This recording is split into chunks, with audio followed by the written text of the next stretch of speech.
かったのに。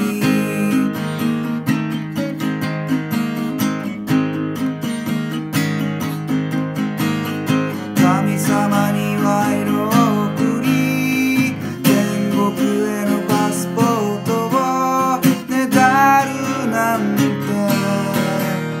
本気なのか。誠実さのかけらもなく笑っているやつがいるよ。隠しているその手を見せてみろよ。生まれたところが皮膚や目の色で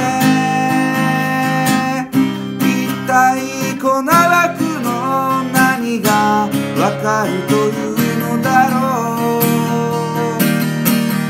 運転手さんそのバスに僕も乗っけてくれないか。行き先ならどこでもいい。こんなはずじゃなかっただろう。歴史が僕を問い詰める眩しいほど青い空